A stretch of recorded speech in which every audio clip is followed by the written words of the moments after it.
You know what's interesting? People always think success looks like a movie. Dramatic music, a breakthrough moment, one lucky meeting, one genius idea, one investor who walks in and says, "I believe in you." And suddenly, everything changes. But real life doesn't work like that.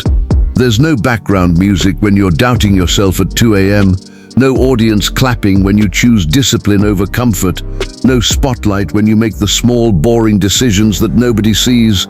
Hey, if you're into real down-to-earth money talks and mindset shifts that actually teach you something, go ahead and hit the like button, subscribe to the channel and turn on the notification bell. Now, let me ask you something. If success was really just one magical moment, why do so many people lose it just as fast as they get it? Why do lottery winners go broke? Why do people rise quickly and fall even faster? Why do some people touch success but never hold on to it? Here's the uncomfortable truth. Success is not a moment, it's a system, and most people are addicted to the moment but completely ignore the system. They want the reward without the repetition, the spotlight without the struggle, the result without becoming the kind of person who can keep it. And that's why they lose it. Because if your habits don't match your success will eventually disappear to match your habits. So the real question is not, how do I become successful? The real question is, who do I need to become so success can't escape me? Point 1. You're not poor, you're undisciplined. When I was young, I was not a rich man. I failed exams. I was rejected from jobs, even from KFC. 24 people applied, 23 got in. I was the only one rejected. So tell me, if rejection was a currency, wouldn't I already be a billionaire? But here is what changed everything. It was not talent. It was not opportunity. It was discipline in small, invisible decisions. In China, we say, a journey of 1,000 miles begins with a single step. Lousy. But in the West, in America and Europe, people want to skip the step and jump to the destination. Let me ask you honestly, how many times have you said, "I'll save what's left," and nothing was left? That is not a money problem. That is a thinking problem. Point 2.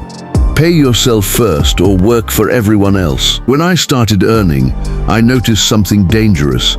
People in America and Europe live in a system that encourages spending first. Credit cards say, "Enjoy now, pay later." Banks say, "You can afford more." Ads say, "You deserve this." But nobody tells you the truth. Every time you spend before you save, you are working for your past, not your future. So I created a rule for myself. Before anything else, before rent, before food, before lifestyle, I paid myself first, not because I was rich, but because I wanted to become free. At first it felt painful. Have you ever tried saving money when your friends are upgrading their lives? New phones, better apartments, weekend trips, and there you are, saying no. Let me ask you, can you delay applause today so your life can clap for you tomorrow? Because freedom is not built in public, it is built in private. Type that in the comments section and I'll give you a heart. Freedom is not built in public, it is built in private. Point 3. The biggest lie in Western society. Let me tell you a story. I once visited a friend in Europe. Beautiful house, expensive car, perfect life on the outside.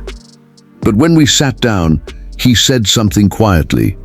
"Jack, everything I own owns me." That sentence stayed with me. In America and Europe, you can finance almost anything. Car, phone, furniture, even vacations.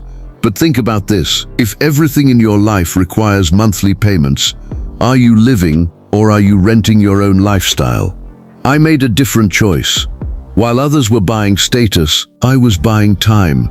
Because a car that impresses people for a moment can trap you for years.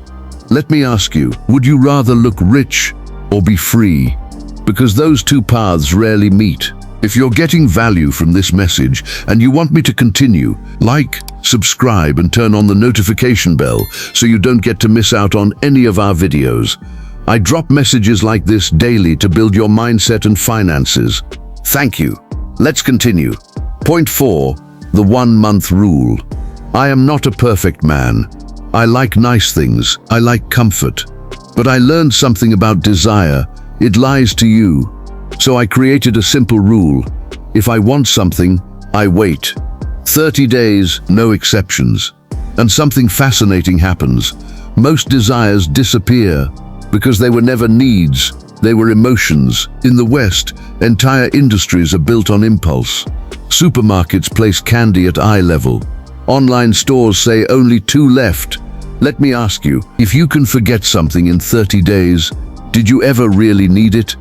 Discipline is not about saying no forever. It is about saying not yet until it makes sense. Tell me in the comments section if you will adopt this rule, and I will help you out with an easy trick. Point 5. Small living, big thinking.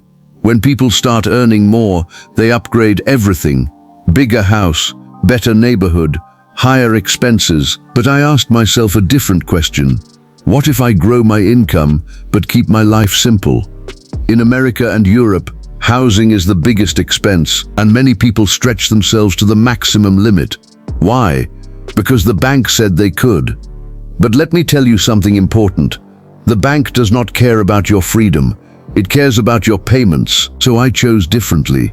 Live smaller, spend less, think bigger, because every dollar you don't spend buys you time, and time is the only asset you can never earn back. Point 6. Stop guessing, start controlling. There was a time I felt stressed about money, not because I didn't have it, but because I didn't understand it. Everything was mixed. Business money, personal spending, taxes. It felt like chaos. And then I realized, confusion is expensive, clarity is profitable. So I created systems, separate accounts, clear tracking, defined purpose for every dollar, and suddenly, money stopped feeling emotional. It became logical. Let me ask you, how can you grow what you don't understand? Money is like a business partner. If you ignore it, it will quietly leave you. Always know that freedom is built quietly. People look at Alibaba Group today and think, Jack Ma was lucky. But luck did not build this. Habits did. Quiet decisions, boring discipline, unpopular choices. So let me leave you with this question. What if your future is not determined by one big decision, but by the small ones you keep ignoring? Because one day you will wake up and either your life will feel heavy or it will feel light, not because of luck, but because of what you did when no one was watching. If this video brought you value or stirred something in you, give it a like, subscribe and share it with someone who needs to hear this. Don't just watch and go away. Drop your thoughts in the comments section. I'd love to hear what stuck with you the most. Reflect. Motivation fades, but awareness changes everything. I'll see you on the next one.